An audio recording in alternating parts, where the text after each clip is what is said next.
जय हिंद, जय महाराष्ट्र। आपण पाहत आहात वैविध्यपूर्ण बातम्या, विशिष्ट मानलेले, कमी कालावधीत लोकप्रिय झालेले। आम्ही लोकप्रतिनिधी महाराष्ट्र न्यूज चॅनल। मी मुख्य संपादक प्रसाद।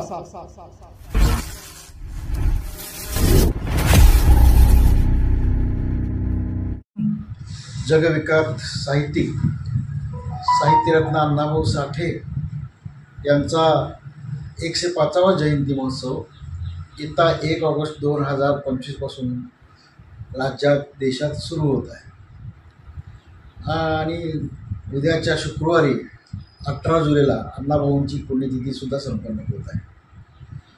1995 साली मी पहिल्यांदा आमदार झाल्यानंतर युती सरकारच्या माध्यमातून या मिरवणुकीला कमिशनरेट एरियामध्ये पहिल्यांदा परवानगी आणली आणि मिरवणूक भव्य प्रमाणात एकत्रित मिरवणूक महाराष्ट्रामध्ये एकाच ठिकाणी सोलापूर जिल्ह्यामध्ये शहरामध्ये या अण्णाभाऊंची मिरवणूक निघते।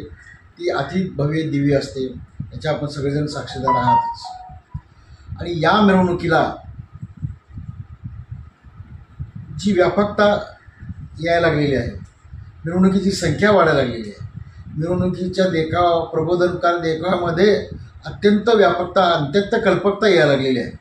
आणि या सगळ्या गोष्टीचा विचार करून उद्याच्या 3 ऑगस्टला निघणाऱ्या मिरवणूक सुरू आहे। 1995ला जेव्हा मिरवणूक सुरू झाली तेव्हा 35 मंडळं पहिल्याच वर्षी सहभागी झाली। आज 60पेक्षा अधिक मंडळं या मिरवणुकीमध्ये आहे आणि या मिरवणुकीमध्ये देखाव्यासाठी एक स्वतंत्र वाहन, त्या लाइटिंगसाठी एक स्वतंत्र वाहन आणि अण्णाभाऊंच्या प्रतिमासाठी एक स्वतंत्र सोलापूरमध्ये संपन्न होते। जवळपास 7-8 किलोमीटरची रांग एकत्रित केली तर इतकी मोठी लांबलचक रांग या मिरवणुकीची होते। मिरवणुकीमध्ये प्रत्येक मंडळासोबत जवळपास 2 ते 2.5 हजार कार्यकर्ते आणि 1000पेक्षा कमी कार्यकर्ते कुठल्याच मंडळाकडे नसतात।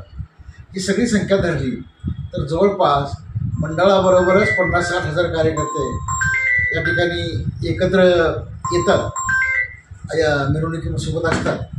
परंतु मिरवणूक पाहण्यासाठी सोलापूर शहर जिल्ह्यातील सर्व समाजातील सर्व स्तरातील नागरिक या ठिकाणी मोठ्या प्रमाणात येतात आणि मग ह्या सगळ्या लोकांची संख्या जर घरी धरली तर त्या ठिकाणी अण्णाभाऊसाठी पुतळा ते फौजदार चावडी 1,00,000 ते 1.5 लाख लोकांचा एक माहोल तयार होतो।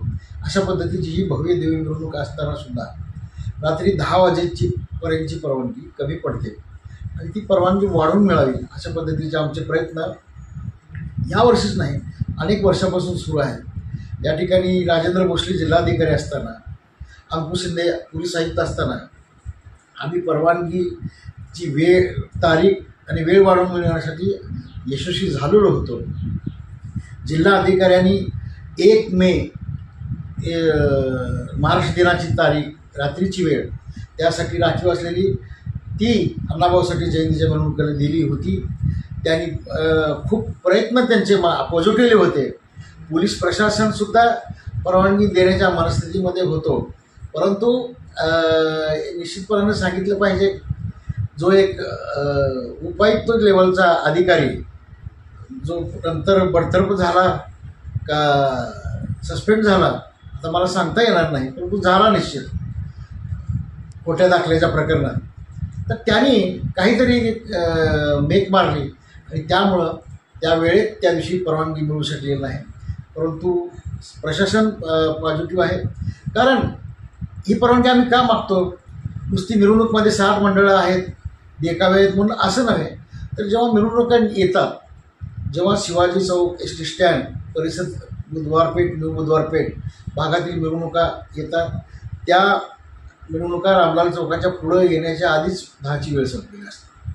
ही अडचण आहे। या लष्कर, कुंटा नाका, पातूर चौक, राहुल गांधी झोपडपट्टी, रविवारपेठ, जुना बोरामणी नाका या भागातून येणाऱ्या मिरवणुका या ठिकाणी स्टेशन मार्गे येताना त्या स्टेशनच्या अलीकडेच पलीकडेच ती 10ची वेळ संपलेली असते आणि त्याच्यामुळं इतक्या मोठ्या प्रमाणात मिरवणुका असूनसुद्धा या ठिकाणी मग इतके मोठे देखावे, जवळपास लाखाच्यापेक्षा अधिक खर्च प्रत्येक मंडळाचा देखाव्याचा या ठिकाणी असतो अनेक वाद्यासह सगळ्या जल्लोषात आणि मोठ्या संख्येनं या ठिकाणी समाज तर असतो, सर्व स्तरातील लोक या ठिकाणी अण्णाभाऊंच्या विचारांनी प्रभावित असलेले लोक त्या ठिकाणी एकत्र येतात आणि मग ही मिरवणुकीला वेळ अत्यंत अपुरा पडतो आणि मग एवढा सगळा खर्च वाया पाण्यात जातो आणि मग मंडळं तर हिरमूस होतात, परंतु समाज किंवा ते बघायला आलेल्या अबलावृद्ध महिला यासुद्धा सगळ्या हिरमूस होतात की त्यांना त्या मिरवणुका तिथं बघता येत नाही. ते तिथे जमलेले असतात. अण्णाभाऊसाठी पुतळा ते फौजदार चौडीचा पार्क चौक बाबासाहेब आंबेडकर पुतळा आणि तिथं मिरवणुकाच पोहोचत नाही. ही वस्तू तिथे आहे आणि म्हणून ते 12ची वेळ वाढून मिळावी अशी आमची एक विनंती आहे. मी अजून एक गोष्ट या मिरवणुकांचं वैशिष्ट्य सांगतो आपल्याला. आपण अनेक मोठ्या मोठ्या मिरवणुका सोलापुरात बघतो, परंतु ज्या दिवशी मिरवणूक आहे त्या दिवशी बाजारपेठा दुकानं हे सगळे बंद असतात. परंतु अण्णाभाऊंच्या मिरवणुकीत तसं नाही. बाजारपेठा दुकाने हॉटेल सगळे स्टॉल सगळे सुरू असतात आणि लोक उत्स्फूर्तपणे या ठिकाणी मिरवणूक बघण्यासाठी, मिरवणुकीचा आनंद घेण्यासाठी, अण्णाभाऊंचा विचाराच्या शक्तीचं प्रदर्शन पाहण्यासाठी एकत्र येतात. ह्या मिरवणुकीचं हे वेगळं वैशिष्ट्य आहे. आणि मग आतापर्यंत 1995 साल ते आत्तापर्यंत 2024पर्यंत कधीही वेळेच्या नंतर 1 मिनिटसुद्धा मिरवणूक आम्ही चालवलेली नाही. कुठेही कायद्याचा भंग केलेला नाही. आता निश्चितपणानं एक तरुणाई उत्साह ज्यांना त्या बेभान होऊन नृत्य करायचं असतं, आनंद लुटायचा असतो मिरवणुकीचा, ते काही वाद्य जसं म्हणजे डॉल्बी डीजे तर आपल्या सोलापुरात नाहीतच, परंतु एक साऊंडचा आवाज जे मर्यादेत ठेवण्याचा प्रयत्न होतो. आम्हीही त्यांना तो आवाज मर्यादेत ठेवूनच मिरवणूक पार पाडण्याचं वारंवार सूचना करतो. पोलीस प्रशासनही सतर्क असतं आहे. पोलीस प्रशासनाचा माणूस प्रत्येक ठिकाणी त्या डेसिबल मिशनचं घेऊनच सोबत असतो.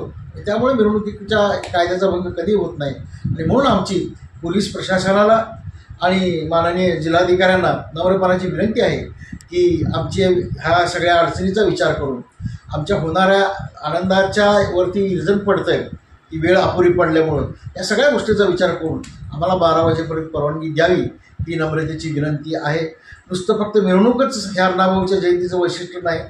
पुन्हा आता 18 जुलैला या जवळजवळ 100 मंडळं जयंती महोत्सवाची स्थापना करत आहेत. त्यापैकी 30 ते 40 मंडळं रक्तदान शिबिर घेतात मोठ्या प्रमाणात. हे ह्या मिरवणुकीचं वैशिष्ट्य आहे.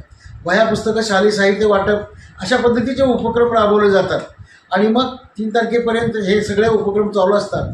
3 तारखेला म्हणजे 1 ऑगस्ट नंतर येणाऱ्या रविवारी, यावर्षीचा 3 ऑगस्टला रविवार आहे आणि ती मिरवणूक संपन्न होते.